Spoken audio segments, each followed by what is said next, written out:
Welcome back to dream catcher. നമ്മുടെ 17ാമത്തെ ചാപ്റ്ററായ breathing and exchange of gases ആണ് നമ്മളിന്ന് ഡിസ്കസ് ചെയ്യാൻ വേണ്ടി പോകുന്നത്.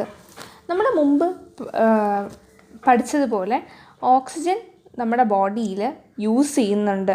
It is indirectly break down simple molecules like എന്തൊക്കെയാണ് glucose, amino acids, fatty acids etcetera to derive energy to form various activity. Carbon dioxide നമ്മുടെ ബോഡിയിലുള്ള മെറ്റാബോളിക് റിയാക്ഷൻ്റെ ഫലമായിട്ട് ഇത് പുറത്തോട്ട് പോകുന്നുണ്ട്. അപ്പോൾ ഇതിൽ നിന്ന് ക്ലിയർ ആവുന്നത് ഓക്സിജൻ കണ്ടിന്യൂസ്ലി നമ്മുടെ ബോഡിയിലോട്ട് പ്രൊവൈഡ് ചെയ്യണം. അങ്ങനെ കാർബൺ ഡയോക്സൈഡ് സെല്ലിൻ്റെ പുറത്തോട്ട് പോവുകയും വേണം. ഇങ്ങനെ ഓക്സിജനെ അറ്റ്മോസ്ഫിയറിൽ നിന്ന് എടുക്കുകയും കാർബൺ ഡയോക്സൈഡിനെ പുറത്തോട്ട് കളയുകയും ചെയ്യുന്ന സെൽസ് ചെയ്യുന്നുണ്ട്. അതിനെ വിളിക്കുന്ന പേരാണ് breathing, commonly known as respiration. Okay, അപ്പം എന്തൊക്കെയാണ് റെസ്പിറേറ്ററി ഓർഗൻസ് എന്ന് പഠിക്കാം.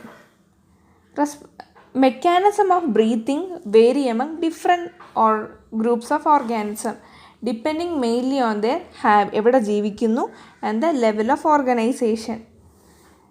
Lower invertebrates like sponges, coelenterates and flatworms etc. exchange oxygen and carbon dioxide by simple diffusion. അവരുടെ എൻ്റെ ബോഡി സർഫസ് അതിനു വേണ്ടി യൂട്ടിലൈസ് ചെയ്യും. ഇനി എർത്ത് വോം ആണെങ്കിൽ ദേ യൂസ് മോയിസ്റ്റ് ക്യൂട്ടിക്കിൾ. അടുത്തത് insect have a network of tubes that is tracheal tubes that transport atmospheric air within the body. ഇനി specialised vascularised structure called gills are used by most of the aquatic arthropods and molluscs. ഇനി vascularised bags called lungs ആണ് terrestrial form of organism ഗ്യാസസിൻ്റെ എക്സ്ചേഞ്ചിന് വേണ്ടി use ചെയ്യുന്നത്. വേർട്ടിബ്രേറ്റിൽ തന്നെ fishes use ചെയ്യും. വേറസ് ആംഫീബിയൻസും റെപ്റ്റൈൽസും ബേർഡ്സും മാമൽസും use their lungs. Amphibians like frog can respire through moist skin, that is the cutaneous respiration. ഇനി ഹ്യൂമൻ റെസ്പിറേറ്ററി സിസ്റ്റം. നമുക്ക് we have a pair of external nostrils opening out above the upper lip. It leads to the nasal chamber through the nasal passage. ഈ nasal chamber opens into the pharynx. ഈ pharynxൽ എയറിൻ്റെതും ഫുഡിൻ്റെയും path common ആണ്. And the pharynx opens into the larynx, then larynx region into the trachea. Larynx is a cartilaginous box that helps in sound production called a sound box. നമ്മുടെ ആഹാരം swallow ചെയ്യുന്ന സമയത്ത് glottis can be covered by a thin elastic cartilaginous flap called epiglottis. അതാണ് ഫുഡിനെ ലാരൻസിലോട്ട് enter ചെയ്യുന്നതിനെ prevent ചെയ്യുന്നത്. And trachea is a straight tube extending up to the mid-thoracic cavity which is divided at the level of 5 thoracic vertebrae into the right and left primary bronchi. ഈ bronchi ഈ ഓരോ bronchiയും undergo repeated division to form secondary and tertiary bronchi and bronchioles end up in very thin terminal bronchioles. Okay, then they are supported by an incomplete cartilaginous rings. ഓരോ terminal ബ്രോങ്കിയൂൾസും give rise to number of very thin irregular walled and vascularised bag like structure called alveoli. Then നമ്മുടെ രണ്ട് ലങ്സും cover ചെയ്തേക്കുന്നത് by a double layered pleura with pleural fluid between them. It reduces friction on the lung surface and the outer pleural membrane is in close contact with the thoracic lining, whereas the inner pleural membrane is in contact with the lung surface. And the part starting with the external nostrils up to the terminal bronchiole constituting the conducting part, whereas alveoli and their duct form the respiratory or exchange part of the respiratory system. Exchanging part എന്ന് പറയുന്നത് actual diffusion of carbon dioxide and oxygen between the blood and atmospheric air നടക്കുന്നത്. നമ്മുടെ lungs ഇരിക്കുന്നത് thoracic ചേംബറിലാണ്, which is anatomically an air tight chamber. പിന്നെ thoracic chambers formed dorsally by a vertebral column, ventrally by the sternum and laterally by the ribs and on the lower side of the dome shaped diaphragm. Okay, ഇങ്ങനത്തെ ഒരു anatomical setup ചെയ്യുന്നത് means ദൈവം അങ്ങനെ കൊടുത്തേക്കുന്നത് to increase the volume of the thoracic cavity.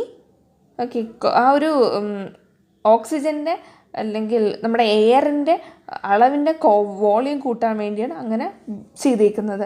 ഇനി നമ്മൾ റെസ്പിറേഷനിൽ involve ആവുന്ന steps ഏതൊക്കെയാണെന്ന്.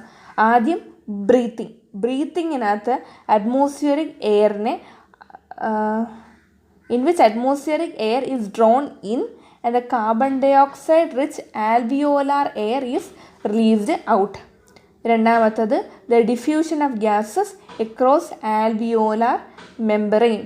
Third one, the transport of gases by the blood. നാലാമത്തത് the diffusion of oxygen and carbon dioxide between the blood and the tissue. Last one, utilization of the oxygen by the cells for catabolic reaction and the resultant release of carbon dioxide. Okay. ഇനി the mechanism of ബ്രീത്തിങ്ങിന് വേണ്ടുന്ന mechanism. Breathing 2 steps changes ആണുള്ളത്. ഒന്ന് ഇൻസ്പിറേഷനും പുറത്ത് കളയുന്നതാണ് എക്സ്പിറേഷനും. Okay, the movement of air into and out of the lungs is carried by creating a pressure gradient between the lungs and the atmosphere. The inspiration can occur if the pressure within the lungs is less than the atmospheric pressure. അപ്പം സിമ്പിളായിട്ട് പറഞ്ഞുതരാം. ഒന്ന്, ഇൻസ്പിറേഷൻ നടക്കണമെങ്കിൽ external intercostal muscle contract ചെയ്യണം, sternum നന്നായിട്ട് ഫ്രണ്ടിലോട്ട് push ചെയ്യണം അല്ലെങ്കിൽ ഫോർവേഡ് വരണം. ഇനി ഡോം ഷേപ്ഡ് ഡയഫ്രം ഫ്ലാറ്റ് ആവും, തൊറാസിക് ക്യാവിറ്റി നന്നായിട്ട് അങ്ങ് എക്സ്പാൻഡ് ചെയ്യും and lungs also get expand. അപ്പോൾ എക്സ്റ്റേണൽ ഇൻ്റർകോസ്റ്റൽ മസിൽ കോൺട്രാക്റ്റ് ചെയ്യും and the sternum pushes forward, the diaphragm becomes flat and the thoracic cavity expand, the lungs also get expanded. ഇതിൻ്റെ contrary ആയിട്ട് പറയാനുള്ളതാണ് expiration.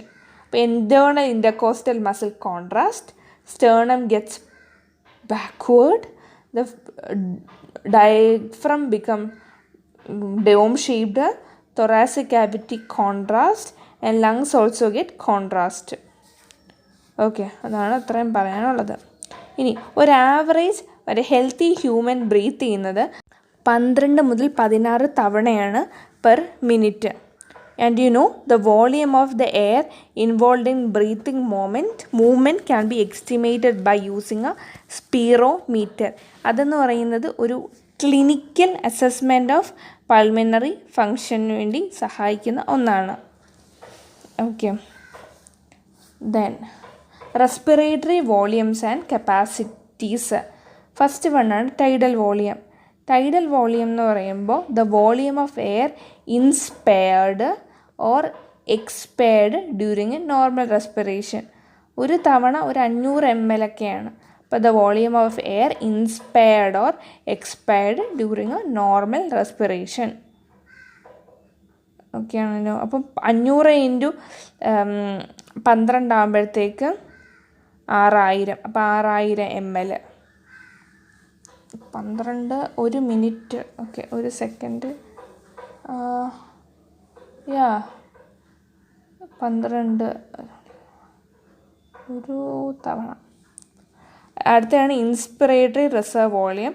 It's additional volume of air a person can inspire by a forcible inspiration. Additional volume of air a person can inspire after a forcible inspiration. 2500 to 3000 ആണ്. And next is expiratory reserve volume. It's the additional volume of air a person can expire after a forcible expiration. By a forcible expiration, by ആണ്, നേരത്തെ by ആണ്. ഒരു force, ഞാനിപ്പം നോർമലായിട്ട് അകത്തോട്ട് inspire ചെയ്യുന്നതിനെക്കാട്ടും maximum അകത്തോട്ട് inspire ചെയ്യുന്നതിനെയാണ് inspiratory reserve volume. ഞാൻ പുറത്തോട്ട് ഒരു ലിമിറ്റഡ് എമൗണ്ടിൽ പുറത്തോട്ട് വിടുന്നതിനെക്കാട്ടും എക്സ്ട്രാ ആയിട്ട് ഞാൻ പുറത്തോട്ട് വിട്ട് എന്ത് പറ്റുമെന്നറിയാമോ? അതിനെ വിളിക്കുന്ന പേരാണ് expiratory reserve volume. That is 1000 to 1100 ml.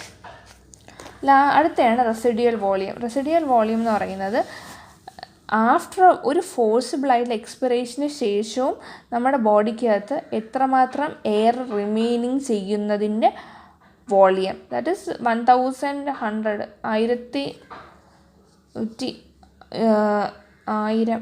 Okay, 1000 നിന്ന് പ്ലസ് 100 അല്ലെങ്കിൽ 200 ml ആണ്. Next one is the inspiratory capacity. അതായത് tidal volume of a person can inspire after a normal expiration. Normal എക്സ്പിറേഷന് ശേഷം എത്രമാത്രം ഇൻസ്പയർ ചെയ്യാൻ വേണ്ടി പറ്റുന്നു. ഓക്കെ, ഇനി എക്സ്പിറേറ്ററി കപ്പാസിറ്റി എന്ന് പറയുന്നത് ഒരു പേഴ്സണിന് എക്സ്പയർ ചെയ്യാൻ വേണ്ടി പറ്റും after A normal inspiration. Okay, then ഇവിടെ IRV എന്ന് കൊടുത്തിട്ടുണ്ട്. IRV എന്ന് പറയുമ്പം മാക്സിമം. അപ്പം ഞാൻ തന്നെ നോർമലായിട്ട് ബ്രീത്ത് ചെയ്യുന്നു, ബ്രീത്ത് എടുക്കുന്നു. എന്നിട്ട് IRV എന്ന് പറയുമ്പോൾ മാക്സിമം എടുക്കുന്നു. എന്താണ് ഈ functional residual capacity? It is the volume of the air that remain in the lungs after normal expiration. എക്സ്പിറേഷന് ശേഷവും നമ്മുടെ ബോഡിക്കകത്ത് അടങ്ങിയിരിക്കുന്ന വോളിയം ഓഫ് എയർ ആണ്. Then next is vital capacity. It is the maximum volume of air a person can breathe after a forcible expiration. ഒരു പുറത്തോട്ട് maximum ഞാൻ expire ചെയ്തതിന് ശേഷം എത്ര വോളിയം ഓഫ് എയർ ആണ് ബ്രീത്ത് ചെയ്യാൻ പറ്റുന്നത്. എന്നിട്ട് total lung capacity is the total volume of air accumulated in the lungs at the end of A forced inspiration. Residual volume എന്ന് പറഞ്ഞാൽ ബാക്കി എത്ര വരുന്നു. ടോട്ടൽ ലങ് കപ്പാസിറ്റി എന്ന് പറയുന്നത് ടോട്ടൽ എത്ര വരുന്നു എന്നാണ്. ഓക്കെ, സോ നമ്മൾ ഇത്രയും നേരം ഒരുപാട് ടോപ്പിക്സ് പഠിച്ചിട്ടുണ്ട്. സോ നമുക്കൊരു കാര്യം ചെയ്യാം, ഒരു മടിയും കൂടാതെ ഒരു വെള്ള പേപ്പർ എടുത്തിട്ട് നമ്മൾ ഇത്രയും നേരം പഠിച്ചത് നമുക്ക് കാണാതെ ഒന്ന് എഴുതി നോക്കാം. ഓക്കെ, സോ നമുക്ക് എഴുതാം.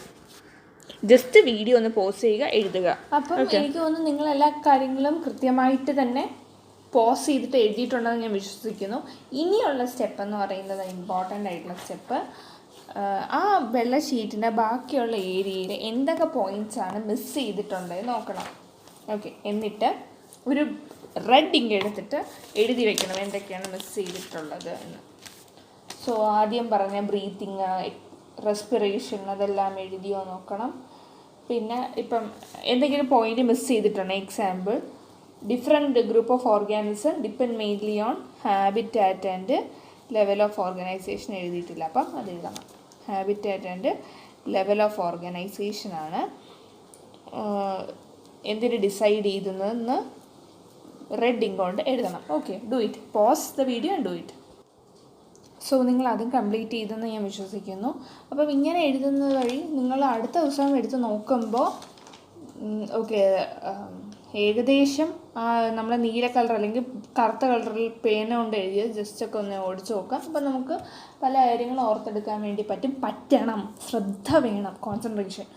ദെൻ അടുത്തതായിട്ട് നമ്മൾ എന്തൊക്കെയാണ് മിസ് ചെയ്തത്, അങ്ങനെ റെഡ് ഇങ്ക് വെച്ച് എഴുതിയിട്ടുണ്ട്, അതെല്ലാം കൃത്യമായിട്ട് നോക്കണം. Okay, so we will continue with the studies. ഇനി അടുത്തതാണ് exchange of gases. Exchange of ഗ്യാസസിനകത്ത് വരുന്നത് ആൽവിയോളയാണ് പ്രധാനമായിട്ട് എക്സ്ചേഞ്ച് ഓഫ് ഗ്യാസസിൻ്റെ primary site. Exchange of gases also occur between the blood and the tissue. Carbon dioxide and oxygen are exchanged. Then the solubility of gas as well as the thickness of the membrane involved in the diffusion are the important factors that affect the rate of diffusion. Then the pressure contributed by the individual gas in a mixture of gas is called partial pressure.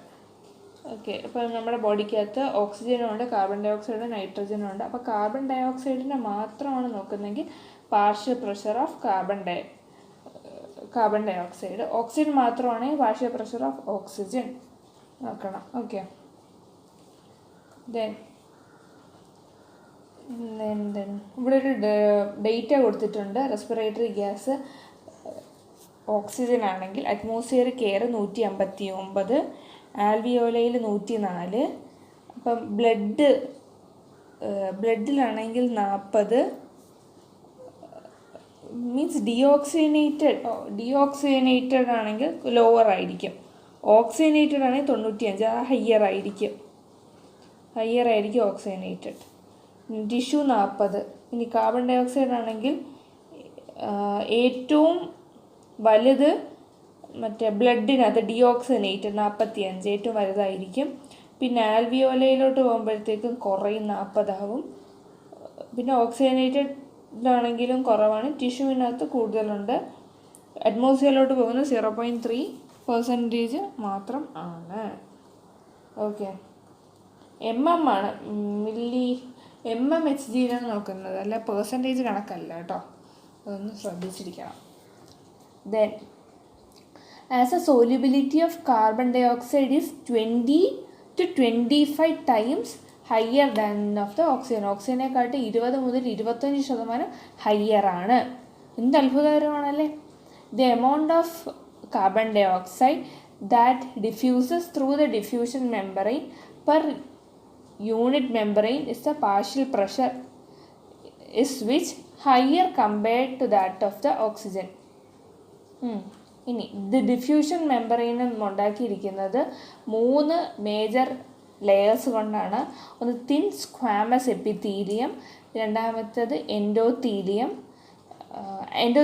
Of the alveoli membrane and the basement substance. ഈ basement substance ഉണ്ടാക്കിയിരിക്കുന്നത് thin basement membrane കൊണ്ടാണ്, which is supporting the squamous epithelium. The total thickness is much less than A millimetre. രണ്ട് സ്ഥലത്താണ് exchange of gases നടക്കുന്നത്. ഒന്ന് ആൽവിയോലയും കാപ്പിലറിയും, പിന്നെ ബ്ലഡും ടിഷ്യൂവും. ബ്ലഡുകൊണ്ട് ടിഷ്യൂവിന് കൊടുക്കുന്നു. ഇനി ദ ട്രാൻസ്പോർട്ട് ഓഫ് ഗ്യാസസ്. ബ്ലഡാണ് it act as a medium of transport. 97% of the oxygen transport ചെയ്യുന്നത് RBC ആണ്. ബാക്കി 3% of oxygen through plasma and 20 മുതൽ 25% ഓഫ് കാർബൺ ഡൈ ഓക്സൈഡ് അപ്പം ഇനിയുള്ള കാർബൺ ഡൈ ഓക്സൈഡ് ആണ് is transported by RBC and 70% is carried as carbonates. ബാക്കി 7% plasma.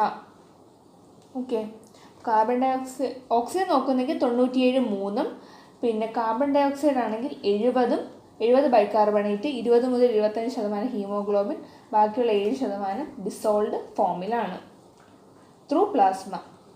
Next topic is the transport of oxygen. The haemoglobin is A red colored iron containing pigment present in the RBC. The oxygen can bind with hemoglobin in a reasonable manner to form oxyhemoglobin. Each hemoglobin molecule can carry a maximum of 4 molecules of oxygen. The binding of oxygen with hemoglobin is primarily related to partial pressure of oxygen. The partial pressure of carbon dioxide, hydrogen ion, concentration and temperature are the factors which can interfere with this binding. So what are the factors that interfere with this binding? It's the partial pressure of carbon dioxide, hydrogen gas, the hydrogen ion concentration and temperature. Okay, oxygen ഉണ്ട്, carbon dioxide ഉണ്ട്, hydrogen ഉണ്ട്, temperature ഉണ്ട്. അവിടെ പിന്നെ കൊടുത്തേക്കുന്ന ഒരു sigmoid curve ആണ്. Sigmoid curve indicate ചെയ്യുന്നത് the percentage saturation of haemoglobin. ഹീമോഗ്ലോബിൻ്റെ പെർസെൻറ്റേജ് സാച്ചുറേഷൻ ആണ്. The curve is called the oxygen dissociation curve. ഇതിനൊരു അഡ്വാൻറ്റേജ് ഉണ്ട്. The dissociation curve and is highly useful in studying the effect of factors like partial pressure of carbon dioxide, hydrogen concentration, partial pressure of oxygen, temperature, അതെല്ലാം on binding of oxygen with the hemoglobin. അപ്പം ഇത് factors എല്ലാം എങ്ങനെ responsible ആവുന്നതെന്ന് നോക്കാം.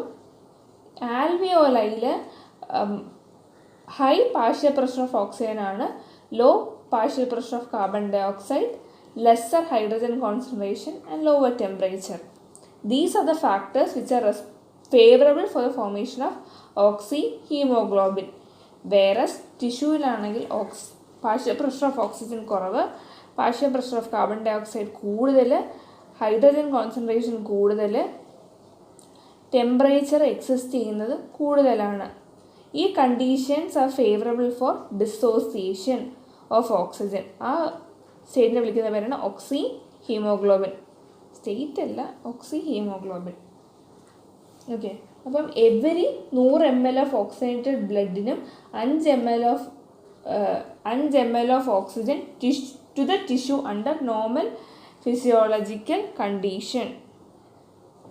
Okay, ഇനി the transport of carbon dioxide. അപ്പോൾ carbon dioxide is carried by haemoglobin as carbamino haemoglobin. ഏകദേശം 20 മുതൽ 25% വരെ ഉള്ളൂ. Then the binding is related to the partial pressure of carbon dioxide. The partial pressure of oxygen ആണ് ഏറ്റവും major factor which affects the binding.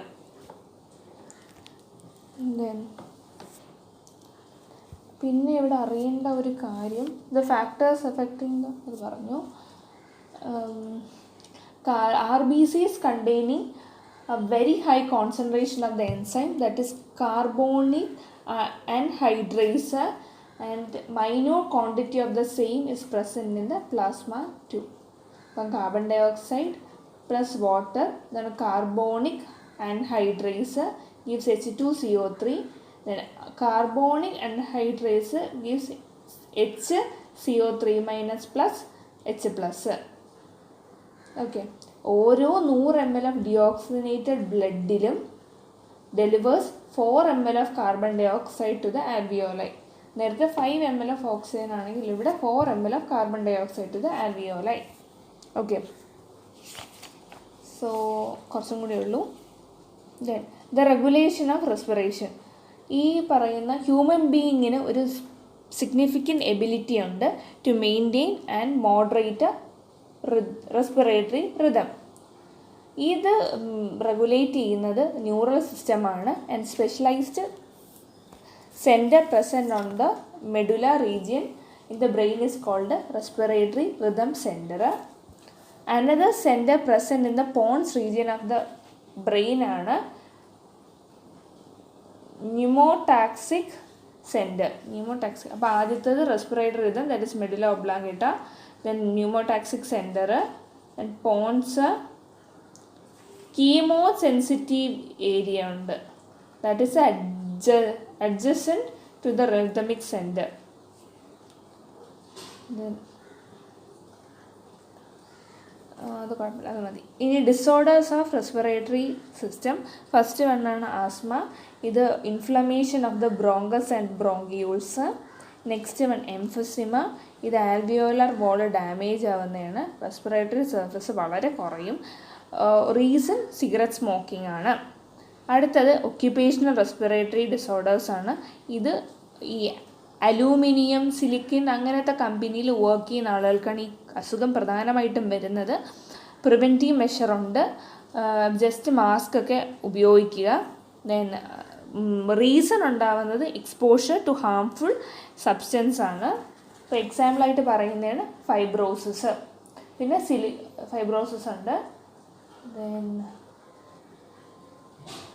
എക്സാമ്പിളായിട്ട് പറയുന്നത് silicosis, അസ്പെറ്റോസിസ് ഒക്കെയാണ്. അപ്പം chapter ഇവിടത്തോടെ തീർന്നു. പക്ഷേ ഇനി ചെയ്യാനുള്ളത് വീഡിയോ ഇപ്പം നമ്മൾ വൈൻഡപ്പ് ചെയ്യാണ്. പക്ഷേ മേക്ക് ഷുവർ ദാറ്റ്, അല്ലെങ്കിൽ വീഡിയോ വൈൻഡപ്പ് ചെയ്യാതെ തന്നെ നിങ്ങൾക്ക് ഈ ഒരു വീഡിയോ ഇപ്പം ഇതിന് ശേഷം പോസ് ചെയ്യുക. പോസ് ചെയ്തതിന് ശേഷം ബാക്കിയുള്ള നമ്മൾ എഴുതി എവിടെ വരെയാണോ നിർത്തിയത് അതിന് ശേഷമുള്ളത് കൃത്യമായിട്ട് എഴുതാൻ വേണ്ടി ശ്രമിക്കുക.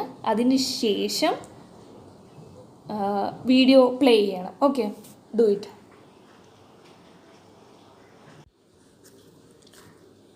ഓക്കെ, അപ്പം നിങ്ങൾ പോസ് ചെയ്തിട്ട് വീണ്ടും പ്ലേ ചെയ്യുമ്പോൾ ഒരു കാര്യം പറയാമെന്ന് പറഞ്ഞില്ലേ, എന്താണെന്ന് വെച്ചാൽ ഇനി നിങ്ങൾ